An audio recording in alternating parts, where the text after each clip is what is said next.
سلام طعنا هابلنا خبركم تخاتلتنا الساعة زبلنا يوم حابريتات حزنا لكم مسينا لنا فلما قنقن غندر ساتهم لأخوات فيرال منقستي كاب عسب 35 كيلومتر رحيقة تركب بدو وردا خمز بسح وتحابيرهم سراوي إثيوبيا بجنبار بوري خمز جمرة إيرتران إنتليجنس قاليسام إيرترا كابيران درونات كنز رخبت تحابيرهم بركز زبالو سراوي إيرتران ودباويت كاتم عسب كمزاتو زقل زينا وصيوم زبلون كالوتن علونا حزد ما ناب زرزروم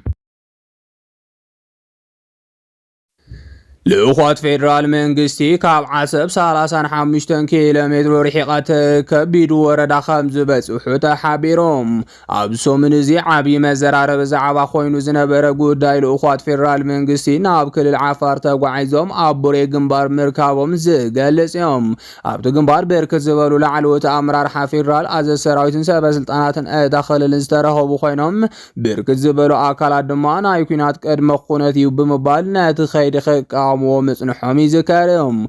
تنقل زغر مدما مخارق قدام منستر ኢትዮጵያ ዝኾነ አቶ ጌታቸው ረዳም ኣብቲ ቦታ ተረኺቡን ኣብይተል እኾነ ዝኾነ ምምላስ ወደብ ዓሰብ ዝግበር ዘሎ ምድላው ኢድ ከም ዘለዎ ምሕበሩ ስዒበዮም ነሲዑ ድማ ብርክት ዝበሉ ተንተንቲ ካብቲ ጉዳይ ተላዒሎም ሓሳብ እንዳሃብሉ ይርከቦም እቲ ዝህብዎ ዘሎ ሓሳብ ድማ አቶ ጌታቸው ረዳ ናብቲ ቦታ መጓዓዙን አቶ ደገፍቲ ዝኾኑ ተጋሩ ተተኻኢሉ ድማ لا تقرأي ملاس ودب عسب ويدمام شعبيا موقع تقبلت كهلون مقبار زعلما يوم شعبيا قبل التقرأي شاف سلازة كايدا صار كان جيتاچو انت خطيلهم انصار شعبيا زمتو تقارو ايس انني كاب زبل زربام ابيز العالم خوان دمان دا تقلص يركاب بتوسخون ابكينات ملاس ودب عسب كم جيتاچو صار كان زبولو تقارو تحاويسو مويم زبل صليت اب ايرترايان حاديروم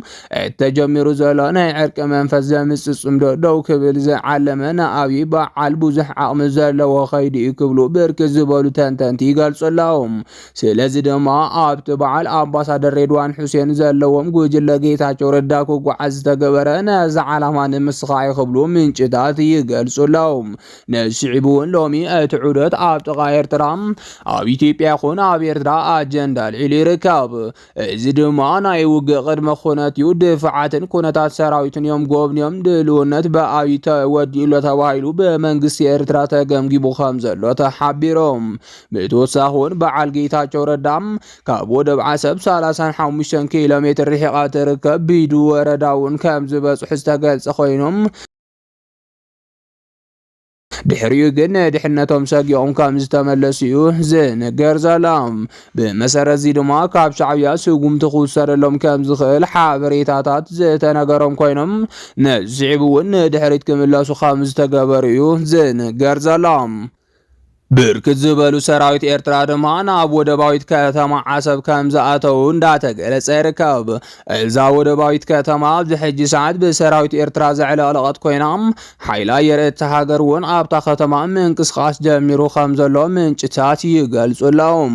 ብርክት ዝበላ ጀትን ሄሊኮፕተራትን ኣብ ዙርያታ ከተማ ይንቀሳቐሳ ከም ዘለዋ ዝተገልጸ ኮይኑ ነዚዕቡን ተኹስ ዘይተጀመረ እምበር ኩናት ኣሎ ተባሂሉ በወታደራዊ ኪላታት ተዛዚሙ ይርከብ ኣብ ኢትዮጵያ ውን እንተኾነ በጣቢያን ወረዳን ዘለው ተወከልቲ ኣቢሉ በዛዕባ ኣድላይነትን ዋንነትን ዓሰብ ዝንገር ዘሎ ኮይኖም ወደብ ዓሰብ ንትንሳኤ ኢትዮጵያ ምክንያት ከም ዝኾነ ድማ ይግለጻሎም ነሲዕቡን ኣብ ቀረባ ግዜ ክልቲአን ሃገራት ናብ ኣዝዩ መዕነዊ ውግእ ከይኣትዋ ስግኣት ብዙሓት ኮይኑ ይርከብ ሰራዊት ኢትዮጵያ በግንባር ቡሬ ከምዝ ጀመረ ኤርትራል ኢንተለጀንስ ገሊጾም ካብ ፍልፍላትና ዝተረኸበ ሓበሬታ ከም ዝሕብሮ ኤርትራ 6 ወርሒ ዝወደአ ናይ ድፋዕ ጽገናን ሓዱሽ ኣስፋልት መንገድን ብምስራሕ በግንባር ዓሰብ ንዝኽፈተሉ መጥቃዕቲ ከም ዝተዳለወ ፍልፍላት ይሕብሮም ካብ ግንባር ቡሬ ዝተረኸበ ተወሳኺ ሓበሬታ ከም ዘመላኽቶ ኣብቲ ግንባር ዝተዘርግሐ ድፋዕ ሰራዊት ኤርትራ 60 ኪሎ ሜትር ንውሓት ዘለዎ እንትኸውን ኣብ ቀዳማይ ዙር ኩናት ኤርትራ እውን ከም ዘገልገለ ተፈሊጡሎም ይኹን እምበር ሕጂ ምምሕያሻት ተገይሩሉ ሓይሉ ድሮን እውን ንኽከላኸል ተገይሩ ከም ዝተሰርሐ ተገሊጾም። እዚ ከምዚ ኢሉ እናሃለወ ኣብ ኣሜሪካ ፎሬን ፖሊስ እናተባህለ ዝፅዋዕ ድረገጽ ኣብ መንጎ ኤርትራን ኢትዮጵያን ኩናት ዘይቀሪ ምዃኑ ጸብጺቦም። እቲ ብዓለም ለኸ ፍሉጥ ዝኾነ ድረገጽ ኢትዮጵያን ኤርትራን ኩናት ይጅምራ ከም ዘለዋ መረጋገጽለኒ፣ ስለዚ ድማ ዝምልከተኩም ኣካላት እቲ ኩናት ብይፋ እንተይቀጸለ ጠጠው ክተብሉ ወይ ጽውዕ ክብል ተማሕጺኖሎም። ብመሰረት ሓበሬታ እቲ ናይ ፖለቲካ ትካል ሓያላት ሃገራት ኣብ ጎኒ ኢትዮጵያ ከም ዘለዋ ብምግላጽ ኢራን፣ ግብፅን ስዑድ ዓረብያን ድማ ኣብ ጎኒ ኤርትራ ከም ዝተሰለፈ ሓቢሮም።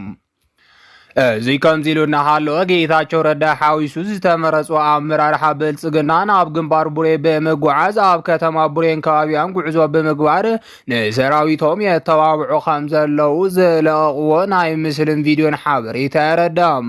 እቲ ካብ ግንባር ቡሬ ዝተረኸበ ሓበሬታ ወሲኹ ጌታቸው ረዳ በቲ ንሰራዊት ትግራይ ዘለዓለሉ ዝነበረ አንደበቱ ሕጂ ድማ ኣብ ግንባር ቡሬ ኮይኑ ምክልኻል ሃገር ኢትዮጵያ ኣብ ልዕሊ ኤርትራ ንዝኸፍቶ ዘሎ ወተሃደራዊ ስጉምቲ ብዓወት ዛዚሙ ወደብ ንኽቋፀር የተባብዕ ከም ዘሎ እናተጸብጸበ ይርከብ። ኣብዚ ጉዳይ ትንተና ዝሃቡ ፖለቲከኛታት ከም ዝገለጽዎ ሰበስልጣን ብልጽግና ናብ ግንባር ቡሬ ተጓዒዞም ዝተተኸሉ ሚሳኤላት፣ መዋፈር ድሮናት ድፍዓት ምምራቖም እቲ ኣብ መንጎ ኤርትራን ኢትዮጵያን ተኣጊዱ ዝጸንሐ ኩናት ክውላዕ ጅምር ዘብል ትእዛዝ ከም ዝቐረዮ ዘመላኽት ከም ዝኾነ ገሊጾም። እቶም ተንተንቲ ወሲኾም ከም ዝሓበርዎ ብልጽግና ይኹን ሻዕብያ ንልዕሊ 1 ዓመት ምድላዋት ይገብሩ ስለ ዝጸንሑ እቲ ኩናት ብቴክኖሎጂ ዝተሓገዘን ኣዕናውን ምዃኑ ሓቢሮም። ስለዚ ድማ እቲ ንምጅማር ሰበስልጣን ብልጽግና ዝመረቕዎ ዳግማይ ኩናት ኤርትራ ክልቲአን ሃገራት ዘመናዊ ቴክኖሎጂ ስለ ዝወነናን ሓያላት ሃገራት ብድሕሪአን ስለ ዘሰለፋን መዓዝ ከም ዝውዳእን መን ከም ዘሸንፍን ከም ዘይፍለጥ ገሊጾም። እዚ ከምዚ ኢሉ እናሃለወ ብሃገራዊ ድሕነት ኤርትራ እትውነ ምዃና ዝንገረላ ኤርትራን ኢንተሊጀንስ እትበሃል ገጽ ብልጽግና ኦሮሞ ሰራዊቱ ብበዝሒ ናብ ግንባር ዓሰብ የእቱ ከም ዘሎ ገሊጻላ። ስለዚ ድማ ሃገራዊ ድሕነት ኤርትራ እውን እቲ ብዓለም ለኸ ማዕኸናት ዜና ዝጽብጸብ ዘሎ ምድላው ኩናት ብልጽግና መረጋገጺ ከም ዝሃበ ተፈሊጦም። ኤርትራ ካብ ኢራን ድሮናት ከም ዝተረከበት ተሓቢሮም። ሕቡራት ዓረብ ኤምሬትስ ኣብ ጎኒ ብልጽግና ብምዃን ኣብ ልዕሊ ህዝቢ ትግራይ ጆኖሳይድ ንኽፍጸም ድሮናት እንተቕርብ ዝነበረት ትኸውን፣ ሕጂ እውን ብልጽግና ኣብ ልዕሊ ኤርትራ ንዝገብሮ ወተሃደራዊ ወራር ዘድሊ ኣጽዋራት ተቕርብ ከም ዘላ እናተገለጸ ይርከብ። ሕቡራት ዓረብ ኤምሬትስ ምስ ስዑድ ዓረብያ ኣብ ዝኣተወቶ ከቢድ ንሕንሕ ኣብ መስመር ቀይሕ ባሕሪ ወሳናይ ወተሃደራዊ ስፍራ ንምርካብ ኣብ ጎኒ ብልጽግና ከም ዝተሰለፈትን ስርዓት ግደፍ ምእላይ ቀዳማይ ዓላማ ከም ዝኾነን ፍልፍላት ይሕብሮም። ስዑድ ዓረብ ብወገና ምስ ስርዓት ግደፍ ዘለዋ ጽቡቕ ምሕዝነት ንምቕጻልን ኣብ መስመር ቀይሕ ባሕሪ ተጽዕኖ ፈጣሪት ኮይና ንምቕጻልን ንኤርትራ ናይ ኣጽዋር ድጋፍ ትገብር ከም ዘላ እናተገለጸ ይርከብ። ስዑድ ዓረብ ኣብ መስመር ቀይሕ ባሕሪ ወሳናይ መስመር ዝወነነት እንትትኸውን፣ ሕቡራት ዓረብ ኤምሬትስ ግን ክሳብ ሕጂ ኣብቲ መስመር ትሕዝቶ ከም ዘይብላን ንዓማጺ ጀነራል ሓምዳን ዳጋሎ ብምድጋፍ በኣንፈ ሱዳን መስመር ቀይሕ ባሕሪ ንምቁጻር ዝገበረቶ ፈተነ እውን ብጀነራል ሓምዳን ዳጋሎ ዝምራሕ ሃገራዊ ሰራዊት ሱዳን መብዛሕትኡ ግዛኣታት ሱዳን ምቁጻር ስዒቡ ከም ዝፈሸላን ይፍለጥ። እዚ ከምዚ ኢሉ እናሃለወ ኢራን እውን መርገፂያ ግልጽ ከም ዝገበረትን ኣንጻር ብልጽግና ከም ዝተሰለፈትን ተሓቢሮም። ካብ ፍልፍላትና ዝተረኸበ ሓበሬታ ከም ዝሕብሮ ኢራን ዘመናዊ ድሮናት ንኤርትራ ከም ዘረከበታን ስርዓት ብልጽግና ኦሮሞ ኣብ ከቢድ ጭንቀት ከም ዘሎን ተገሊጾም። ብልጽግና ኦሮሞ ኣብ ልዕሊ ሻዕብያ ወተሃደራዊ ወራር ንምክያድ ትልሚ እንትተውፅም ኢትዮጵያ ናይ ሓይሊ ድሮን ብልጫ ኣለዋ ብዝብል ከም ዝነበረ ፍልፍላት ይሕብሮም። ሕጂ ግን ኤርትራ እውን ወናኒት ዘመናዊ ድሮናት ስለ ዝኾነትን ሰራዊት ኤርትራ ድማ ካብ ሰራዊት ኢትዮጵያ ብወተሃደራዊ ብቕዓት ዝሓሸ ምዃኑ ስለ ዝንገረሎም ብልጽግና ኦሮሞ እቲ ሓዊ ምስ ኣቀጻጸሎ ከቢድ ጭንቀት ከም ዝሓዞ እናተገለጸ ይርከብ። ካብዚ ብተወሳኺ ብኣብይ ኣሕመድ ዝምራሕ ስርዓት ብልጽግና ኦሮሞም ብጌታቸው ረዳን ጀነራል ጻድቃንን ተጠቒሙ ሰራዊት ትግራይ ኣብ ጎኑ ንምስላፍ ዝሓሰቦ ሽርሒ ስለ ዝፈሸለን ሰራዊት ትግራይ ድማ ኣብ ጎኒ ሻዕብያ ከም ዝስለፍን ይንገር ስለ ዘሎ ትልምታት ብልጽግና ከም ዝፈሸሉን ኣብ ከቢድ ኩነታት ከም ዝተቐርቀረን ፍሉጣት ተንተንቲ ቀርኒ ኣፍሪካ ሒዞምዎ ዝወፁ ሓበሬታ የረድም ብልጽግና ኦሮሞ ኣብ ዝቐረባ መዓልትታት እውን ሰራዊት ትግራይ ክዕምጽ ብምግባር መቐለ ብቐሊሉ ንምቁጻር ፈተነ እንተገበረ እኳ እቲ ፈተነ ከም ዝፈሸለን ከም ዘይተሳኽዐን ካብ ወተሃደራዊ ፍልፍላትና ዝተረኸበ ሓበሬታ የረድም። ዝኸበርኩም ተኸታተልትና ነሰዓት ዝበልናዮም ሓበሬታታት ነዚኦም ይመስሉ ነይሮም። ንምክትታልኩም ካብ ልቢ ነመስግን።